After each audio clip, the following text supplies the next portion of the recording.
سبحان اللہ.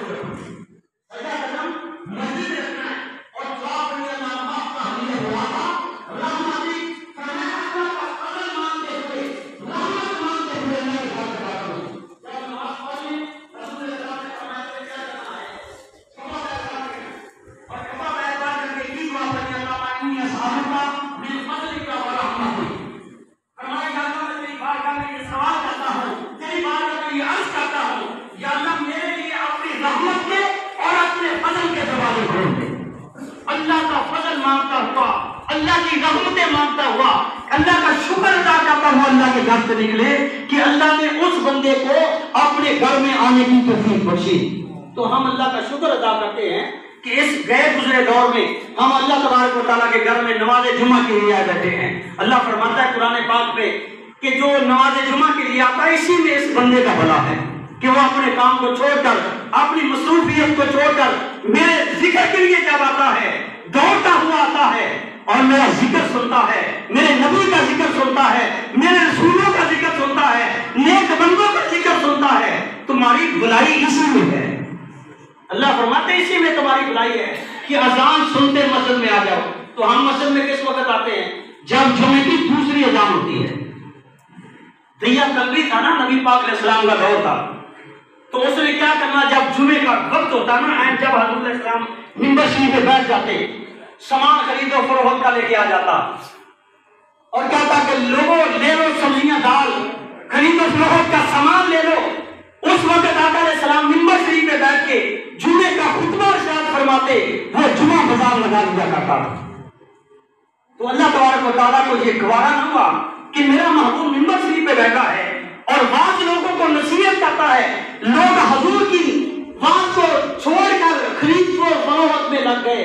رب نے فرمایا نہ، مجھے یہ چیز گوارا نہیں. ایمان والوں کیا کرنا ہے؟ خرید و فروخت کو چھوڑو اور میرے محبوب علیہ السلام کی بارگاہ میں آ جاؤ، میری بارگاہ میں آ جاؤ. فرمایا میرے محبوب کا بیان سنو. حضور کیا بیان کرتے ہیں، کیا اللہ کی حمد و ثنا بیان کرتے ہیں، کیا تمہیں اللہ کا ذکر سناتے ہیں، کیسی آیتیں پڑھ پڑھ کے سنا رہے ہیں. اللہ فرمایا تم لوگ خرید و فروخت میں لگے ہو. فرمایا تمہاری بھلائی اس میں ہے کہ کاروبار چھوڑ دو، خرید و فروخت کو چھوڑ دو، مصروفیت کو چھوڑ کر اللہ کے ذکر کے لیے آ جائے گا نا تو پھر کیا ہے. فرمایا جو اللہ تبارک و تعالیٰ اینڈ پہ کیا اللہ فرماتا ہے، واللہ خیر الرازقین پہ یہ جمعے کی آیت ختم ہوتی ہے. اللہ فرماتا ہے میں بہتر رزق دینے والا ہوں. میرا جو رزق ہے یہ بڑا بہترین رزق ہے. میرا رزق بڑا بہترین ہے کہ تم نماز جمعہ کے لیے جب آؤ گے تو میں تمہارے سارے کام کروں گا. پچھلے جمعے میں نے بیان کیا تھا کہ جو اللہ تبارک و تعالیٰ کے کاموں میں لگ جاتا ہے اللہ اس کے کاموں میں لگ جاتے ہیں. جو اللہ کے کاموں میں مدعا لگتا ہے نا، اللہ اس بندے کے کام میں لگ جاتا ہے. حضور علیہ السلام تنگ دست ایک بندہ حضور کی بارگاہ میں آتا ہے اور آ کے عرض کرتا ہے یا رسول اللہ میرے گھر میں بڑی تنگی ہے. حضور صلی اللہ علیہ وسلم نے ارشاد فرمایا تنگی ہے نا گھر میں، تو آپ نے جب دروازہ گھر کا کراس کرنا ہے، گھر میں داخل ہونا ہے، تو سب سے پہلے گھر والوں کو سلام کہنا ہے. حضور نے کیا طریقہ بتایا کہ گھر والوں کو سلام کہنا ہے اور اس کے بعد السلام علیکہ ایھا النبی ورحمۃ اللہ وبرکاتہ. جو سلام ہم نماز میں پڑھتے ہیں، اتحیات میں سلام پڑھتے ہیں، فرمایا یہ سلام پڑھنا ہے اور 3 مرتبہ سورہ اخلاص کی تلاوت کرنی ہے. یہ آقا علیہ السلام نے اس آنے والے تنگ دست کو نسخہ بتایا.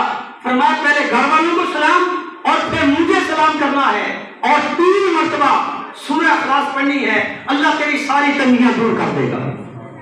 سبحان اللہ. نبی پاک کا صحابی تھا، حضور کا غلام تھا.